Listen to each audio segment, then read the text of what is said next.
கர்த்தருடைய பரிசு நாமத்திற்கு ஸ்தோத்திரம் உண்டாவதாக.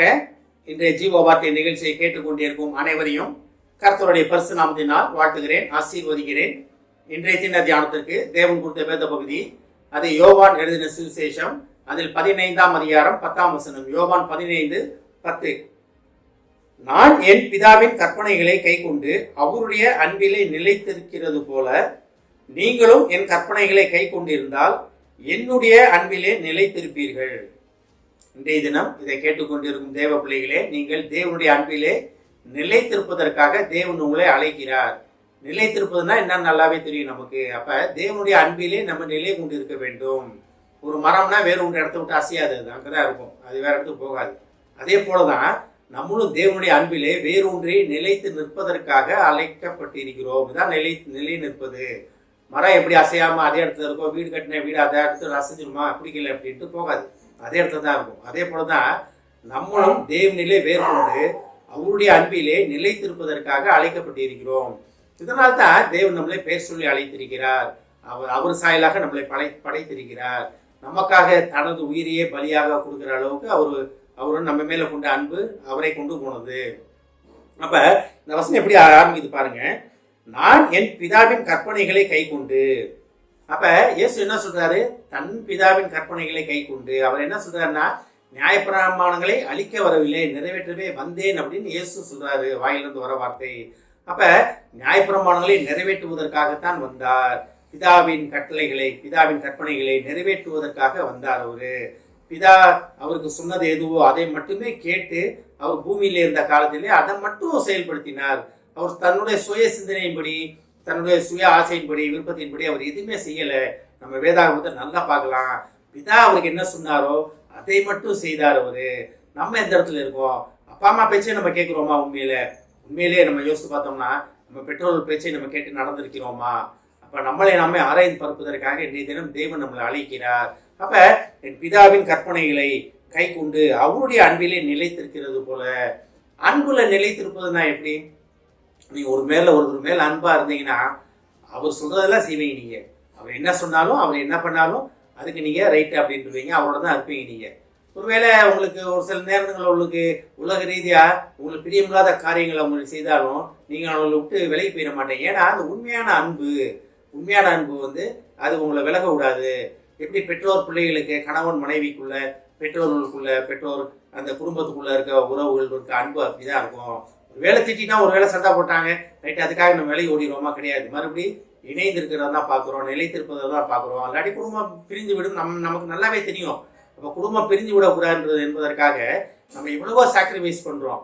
அதே தான் தேவ அன்பிலே நிலைத்திருப்பது. அங்கே தேவ அன்பிலே நிலைத்திருப்பதுக்கு என்னன்னா, நம்ம உலக ரீதியான உறவுகளை கை கொள்வதற்கு, அதை விட்டு விடாமல் இருப்பதற்கு நிறைய சாக்ரிஃபைஸ் பண்றோம்.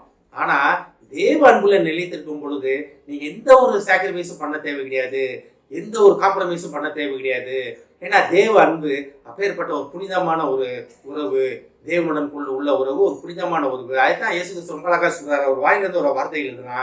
அப்ப நான் என் பிதாவின் கற்பனைகளை கை கொண்டு அவருடைய அன்பிலே நிலைத்திருக்கிறது போல நீங்களும் என் கற்பனைகளை கை கொண்டு என்னுடைய அன்பிலே நிலைத்திருங்கள். அப்ப பிதாவின் கற்பனைகள், பிதாவின் பிரமாணங்கள் எல்லாமே பழைய ஏற்பாட்டுல இருக்கு. அதுல நான் நிலை கொண்டு இருந்தேன் அப்படின்னு சொல்ற இயேசு கிறிஸ்து அடுத்து என்ன சொல்றாரு? நீங்களும் என் கற்பனைகளை கை கொண்டு. என் கற்பனைகள்னா தேவனுடைய இயேசுவின் கற்பனைகள் என்ன? அவர் என்ன சொல்றாரு? இயேசுவின் கற்பனைகள் ஒருவரில் ஒருவர் அன்பாயிருங்கள். இதுதான் இயேசுவோட கற்பனை, வேற எதுவுமே கிடையாது.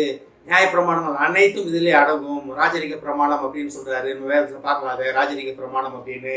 பிதாவில் அன்பாயிருங்கள், ஒருவரில் ஒருவர் அன்பாயிருங்கள்.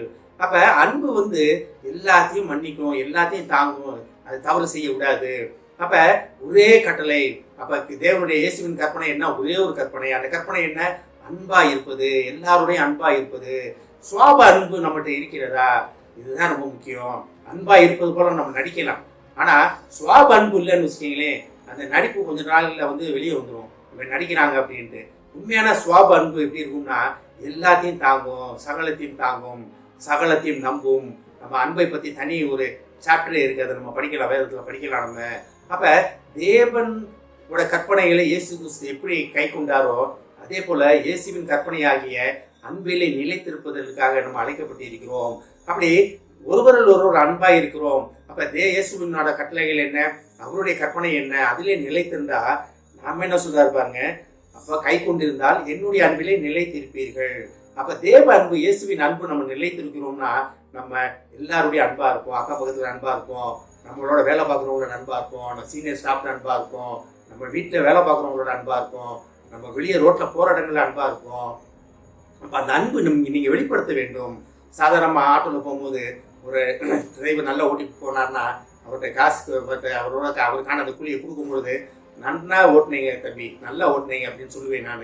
இதெல்லாம் என்னென்ன தேவ அன்பை நம்ம வெளிப்படுத்துவது. ஒரு கடையில் போய் சாப்பிட்றோம், நல்ல சாப்பாடு கொடுத்துருக்காங்க, நல்லா இருக்கு, நீங்கள் காசு கொடுத்தா சாப்பிட்றீங்க, ஆனாலும் அந்த சர்வர்கிட்ட ரொம்ப நல்லா சாப்பாடு நல்லா இருந்துச்சுங்க, ரொம்ப நல்லா சப்ளை பண்ணீங்க அப்படின்னு சொல்ல முடிகிறதா? அப்படி சொன்னீங்கன்னா உண்மையிலே தேவ அன்பு ஒன்று நிலைத்திருக்கிறது. நீங்களும் தேவ அன்பிலே நிலை கொண்டு இருக்கிறீங்க. அப்ப கர்த்தருடைய அழைப்பு என்னன்னு பாருங்க.